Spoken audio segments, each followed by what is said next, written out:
अगर अगड़े के हाथ में पार्टी चली जाती, बिल्कुल, है ना, तो पार्टी का वजूद का एक जो सवाल था वो वहां पे खड़ा हो गया, इसलिए निशांत कुमार को लाना जरूरी हो गया।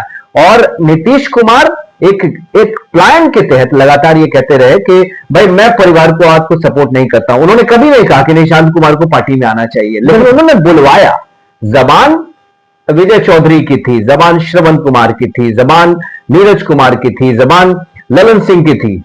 आप देख रहे हैं हिंदुस्तान समाचार, मैं हूं आपके साथ असलम अब्बास। बिहार में राजनीतिक में एक नई शुरुआत होने जा रही है और ये शुरुआत जनता दल यूनाइटेड की तरफ से होने जा रही है। और कल यानी कि 3 मई से निशांत कुमार जनता के बीच में होंगे। और सवाल जो था कि नीतीश कुमार के बाद जनता दल यूनाइटेड में कौन होगा, कौन पार्टी को आगे सींचेगा, संवारेगा, ये लगातार सवाल उठ रहे थे। और इसी सवाल के बीच निशांत कुमार पश्चिम चंपारण से अपनी सद्भाव यात्रा की शुरुआत करने जा रहे हैं। लेकिन बड़ा सवाल है, क्या नीतीश कुमार जिस तरीके से बिहार में लॉ कुछ यानी कि एक पिछड़ा समुदाय की राजनीति को आगे बढ़ाते हुए 20 साल तक सत्ता के केंद्र में रहे, पार्टी उन्हीं के इशारे पर कहीं न कहीं घूमती रहे। क्या आने वाले वक्त में निशांत कुमार जनता के बीच में अपनी पकड़ बना पाएंगे? क्या पार्टी को आगे ले जाने में संभव हो पाएंगे? बहुत सारे सवाल है। बहुत सारे सवालों के साथ हमारे साथ मौजूद हैं वरिष्ठ पत्रकार खालिद रशीद। आपको बताएंगे कि निशांत कुमार आखिर किस मजबूरी या किस राजनीतिक स्थिति के तहत जनता के बीच में जा रहे हैं या फिर जनता से सीधा इंटरेक्ट करेंगे। तो खालिद जी, सबसे पहला सवाल, निशांत कुमार क्या जनता दल यू को एक नई संजीवनी दे पाएंगे जिस तरीके से मुख्यमंत्री नीतीश कुमार ने पिछले 2 दशक से बिहार में राजनीति की? बिल्कुल असलम जी, निशांत कुमार जनता दल यूनाइटेड की मजबूरी भी है और मजबूती भी है। आप इस बात को समझ लीजिए। कुछ समय पहले तक, जब तक निशांत कुमार की एंट्री नहीं हुई थी जनता दल यूनाइटेड में, पार्टी में नहीं हुई थी, और तमाम तरह के सवाल हो रहे थे, लीगेसी को कौन आगे ले जाएगा, नीतीश कुमार की जो विरासत है उसको आगे कौन ले जाएगा, नीतीश कुमार के बाद कोई चेहरा ही नहीं दिख रहा था। बिल्कुल। तो इसमें जो अंदर खाने जो पूरी चर्चा हुई, पूरी स्ट्रेटेजी के साथ निशांत कुमार को लाया गया है ना। निशांत कुमार की कोई पॉलिटिकल ट्रेनिंग नहीं हुई है उस तरह से जैसे कि तेजस्वी यादव की हुई है, चिराग पासवान की हुई है, ऐसी कोई ट्रेनिंग नहीं हुई है। लेकिन ये मजबूरी थी कि पार्टी को बचाना था, पार्टी पे संकट था कि नीतीश कुमार के बाद कौन, है ना। बिल्कुल। नीतीश कुमार के रहते हुए ये सवाल उठने लगे थे कि भाई सेकेंड लाइन की लीडरशिप तो है ही नहीं पार्टी में। जनता दल यूनाइटेड में सेकेंड लाइन की लीडरशिप में कौन है? सेकेंड लाइन की लीडरशिप में विजय कुमार चौधरी है, सेकेंड लाइन की लीडरशिप में ललन सिंह है ना जी। तो ये कास्ट फैक्टर पे एक बड़ा फैक्टर हो जाता है बिहार में। तो क्या अगड़ों के हाथ में पार्टी की कमान दी जा सकती है? यानी जिस लवकुश फैक्टर को लेकर, ओबीसी ईबीसी फैक्टर को लेकर पार्टी आगे बढ़ रही थी, है ना, तो वो फैक्टर जो है वो नल हो जाता अगर अगड़े के हाथ में पार्टी चली जाती। बिल्कुल, है ना। तो पार्टी का वजूद का एक जो सवाल था वो वहां पे खड़ा हो गया, इसलिए निशांत कुमार को लाना जरूरी हो गया। और नीतीश कुमार एक प्लान के तहत लगातार ये कहते रहे कि भाई मैं परिवार को आपको सपोर्ट नहीं करता हूं। उन्होंने कभी नहीं कहा कि निशांत कुमार को पार्टी में आना चाहिए, लेकिन उन्होंने बुलवाया। जबान विजय चौधरी की थी, जबान श्रवण कुमार की थी, जबान नीरज कुमार की थी, जबान ललन सिंह की थी, है ना। ये सारे लोग बोल रहे थे, लेकिन छोटी समझ भी पॉलिटिक्स के रखने वाले ये जानते हैं कि नीतीश कुमार के कहने पर ही ये सारे जो है वो बोल सकते हैं। तमाम लोग बोल सकते हैं कि निशांत कुमार की एंट्री होनी चाहिए पार्टी में। और देखिए कि कितनी गाजे बाजे के साथ कितनी सॉफ्ट लॉन्चिंग हुई निशांत कुमार की। क्या यह संभव था कि बिना सहमति के, नीतीश कुमार की बिना सहमति के वो पार्टी में आते और इतना जबरदस्त उनका गाजे बाजे के साथ स्वागत होता?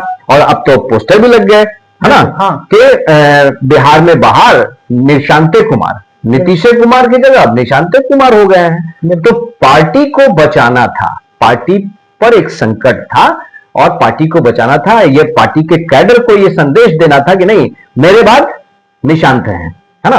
और जब तक हम हैं तो निशांत कुमार की ट्रेनिंग भी हो जाएगी, है ना। अभी जो पार्टी के फैसले कौन लेगा? जनता दल यूनाइटेड के तमाम फैसले, है ना, संगठन के अंदर और संगठन के बाहर जो भी फैसले होंगे वो नीतीश कुमार ही लेंगे। और निशांत कुमार की एक प्रॉपर ट्रेनिंग होनी चाहिए, वो हो रही है। यात्रा भी, जिस यात्रा का आप जिक्र कर रहे हैं, पश्चिम चंपारण से यात्रा हो रही है, तो पश्चिम चंपारण वही जगह है जहां से अपनी हर यात्रा की शुरुआत करते हैं नीतीश कुमार। चाहे वो विश्वास यात्रा हो, चाहे वो धन्यवाद यात्रा हो, चाहे वो विकास यात्रा हो, जितने तरह की यात्राएं की हैं नीतीश कुमार ने, पश्चिम चंपारण से उसकी शुरुआत आमतौर पे हुई है सामान्यतः। बिल्कुल वहीं से वो शुरुआत कर रहे हैं निशांत कुमार। और पहले 2 दिन की जो ये यात्रा 3 और 4 तारीख को जो उनकी यात्रा है, उस दौरान वो यही संदेश देना, पार्टी कैडर के बीच में यह संदेश देना। और जो बैठकों का दौर चल रहा है उसमें निशांत कुमार आगे बढ़ के, तो ट्रेनिंग चल रही है उनकी, लगातार बैठक कर रहे हैं। बिल्कुल लगातार बैठक कर रहे हैं और लोगों को बता रहे हैं कि देखिए हम आ गए हैं और हमारे पास जो संदेश आते हैं, हमारे जो विचार हैं, वो नीतीश कुमार के ही विचार हैं। बिल्कुल, तो नीतीश कुमार के विचार है, लेकिन सवाल है कि क्या निशांत कुमार पार्टी को अब आगे संभाल पाएंगे? क्या एनडीए के अंदर जो तमाम जिम्मेवारियां नीतीश कुमार निभा पा रहे थे, आगे क्या निशांत कुमार उसको निभा पाएंगे? बड़ा सवाल यही है। पार्टी को बचाना है, पार्टी के अस्तित्व को बचाना है। क्या इस यात्रा से निशांत कुमार एक नई जान फूंक पाएंगे या पार्टी को फिर से कहें कि एक नए स्ट्रक्चर के रूप में खड़ा कर पाएंगे? सवाल तो वही है ना। बिल्कुल बचा पाएंगे और इसीलिए वो आए हैं, बचा पाएंगे। उनके साथ तमाम लोग हैं। आप देखें कि जब भी वो बैठक कर रहे हैं तो उनके साथ कौन होता है? गार्जियनशिप के तौर पे नीतीश कुमार नहीं होते हैं, नीतीश कुमार के की छाया होती है वहां पे। और छाया स्वरूप जो है बाकी जो बड़े लीडर हैं, पार्टी के बड़े लीडर हैं, वो उनके साथ मौजूद होते हैं। तो पार्टी को आगे ले जाना है, पार्टी को बनाए रखना है, बिहार में उसकी अस्तित्व को बनाए रखना है और जदयू जो है एक विकल्प के तौर पे हमेशा यहां पे बनाए रखना है। इसीलिए निशांत कुमार की एंट्री हुई है और बिल्कुल बचा पाएंगे। हमने पहले ही कहा आपको कि अभी फैसले जो है निशांत कुमार को लेने ही नहीं है, अभी तो फैसले नीतीश कुमार ही लेंगे।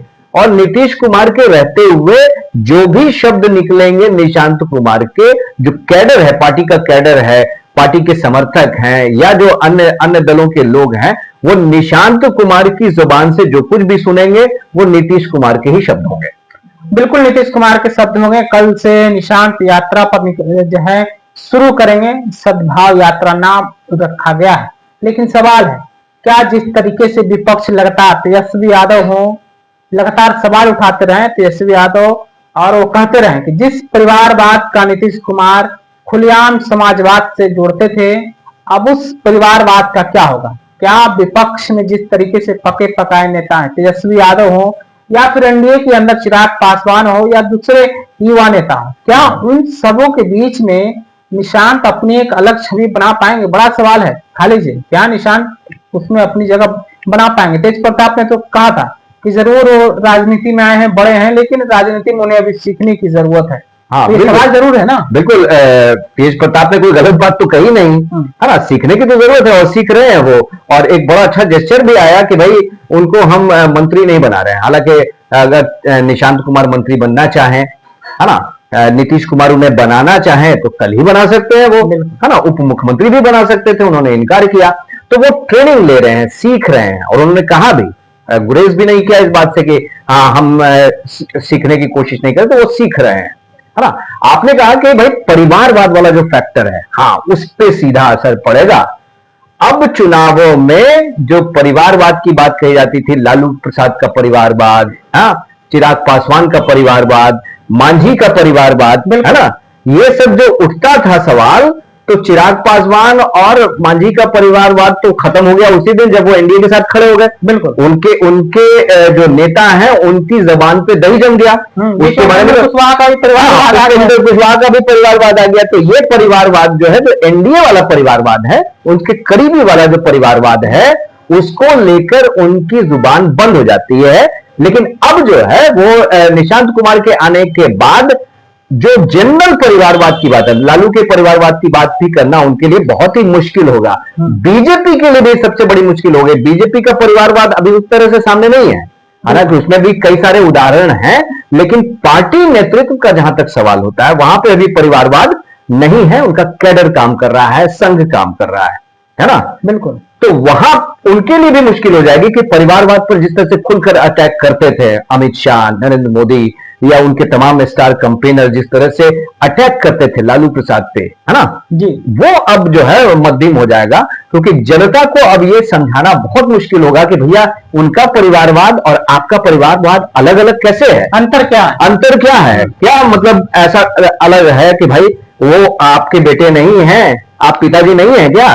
तो अगर आपके बेटे जो पॉलिटिकली अनस्किल्ड थे, किसी तरह की उनकी कोई पॉलिटिकल ट्रेनिंग भी नहीं हुई थी, आसपास बैठकों में भी शामिल नहीं होते थे, और लोग कहते थे कि भाई पार्टी में तो आएंगे भी नहीं, उसको लेकर भी तमाम संशय था, तो वो अगर पार्टी में आ सकते हैं, बड़ी जिम्मेदारी संभाल सकते हैं, और पार्टी के नेता जो हैं, कार्यकर्ता जो हैं, वो उनके पीछे लग सकते हैं, तो भाई दूसरे दलों का जो परिवारवाद है वहां तो विरासत की परंपरा है, वो तो सीधे सीधे आगे ले चल रहे हो, कभी इनकार नहीं करते हैं, तो उनपे आप कैसे कटाक्ष कर सकते हैं, कैसे अटैक कर सकते हैं। तो परिवारवाद वाला जो बिंदु है वो बिहार के चुनावों में, राजनीति में वो बैक ट्रैक हो जाएगा। ये इस फैक्टर का, निशांत फैक्टर का बहुत बड़ा असर, इंपैक्ट। आखिरी सवाल लेंगे खालिद जी, क्या लगता है कि निशांत कुमार इस यात्रा से क्या अपनी जो राजनीतिक छवि है उसको चमका पाएंगे? क्या जिस कुर्मी जाति के आधार पर नीतीश कुमार ने बिहार में राजनीति की, 2.5% की राजनीति की, क्या उस 2.5% के वोट बैंक को अब निशांत कुमार बचा पाएंगे? सवाल है लवकुश समीकरण के तहत, क्या संभाल पाएंगे निशांत कुमार, क्या उसको लेकर आगे बढ़ पाएंगे? बिल्कुल, लवकुश समीकरण जो है वो आप मान के चलिए कि उसको बचा लिया है नीतीश कुमार के इस मास्टर स्ट्रोक से, मैं मास्टर स्ट्रोक कहूंगा, क्योंकि इससे उन्होंने सीधे सीधे संदेश दे दिया कि भैया जो लवकुश फैक्टर है वो हमारा अभी भी बेस है। क्योंकि नीतीश कुमार के जब इस्तीफे की बात आई और उससे पहले राज्यसभा जाने की जो बात आई, तो जो कुछ लव समाज था, है ना, जो कुर्मी समाज था, वो ये कह रहा था कि भैया आप लोग नीतीश कुमार चले गए तो हम लोग किसके साथ जाएंगे, तो वो असमंजस में पड़ गए थे। तो तुरंत उनको जवाब मिला कि नहीं, ऐसा नहीं है, निशांत कुमार हैं और वो युवा हैं, वो लंबे समय तक पारी खेल सकते हैं, तो आपका जो पॉलिटिकल भविष्य है, यानी इस जाति समुदाय का जो पॉलिटिकल भविष्य है वो सुरक्षित है। और फिर देखिए एक और डिसीजन आया, श्रवण कुमार को पार्टी विधायक दल का नेता चुन लिया गया। तो ये भी एक बताने की कोशिश है, श्रवण कुमार कहां से आते हैं, नालंदा से आते हैं। श्रवण कुमार किस जाति वर्ग से आते हैं, कुर्मी समाज से आते हैं। तो ये संदेश देने की कोशिश है भैया कि कुर्मी समाज जो है वो संतुष्ट रहे, उनके नेता जदयू में शीर्ष पर रहे हैं, रहेंगे, आगे घबराने की कोई बात नहीं है ना। तो बिल्कुल खालिद रशीद जी ने एक एक करके बात को बताया है, समझाया है। सद्भावना यात्रा निशांत कुमार जो है करने जा रहे हैं, उसके बहाने बिहार, नाम सद्भावना यात्रा है, सद्भाव यात्रा है जी, है ना, सद्भाव, सद्भावना, उसके बाद निकलता है एक अलग युग्म शब्द है सद्भाव। किसका सद्भाव, कुर्मी समुदाय से नीतीश परिवार का सद्भाव, बिल्कुल, कुर्मी समाज से जदयू का सद्भाव, पहले नंबर पर यह सद्भाव है। और दूसरे नंबर पर फिर आता है जो एनडीए के सहयोगी हैं उनके साथ सद्भाव, फिर तीसरे नंबर पे आता है जो अल्पसंख्यक हैं, जो बाकी समुदाय हैं, उनके साथ पार्टी का सद्भाव। इसलिए ये सद्भाव यात्रा हो रही है। बिल्कुल, तो सद्भाव यात्रा इसलिए कर रहे हैं, हालांकि आने वाला वक्त में ही पता चलेगा कितना कुछ जनता का समर्थन निशांत कुमार को मिल पाता है या फिर निशांत कुमार कितना अपने आप को जोड़ पाते हैं। इस सवाल के बीच में आप अपनी राय क्या रखते हैं, हमें कमेंट में जरूर बताइए। अगर आप अभी तक हमारे चैनल को सब्सक्राइब नहीं किया है तो सब्सक्राइब कीजिए और इस वीडियो को ज्यादा से ज्यादा शेयर कर दीजिए। बहुत बहुत शुक्रिया।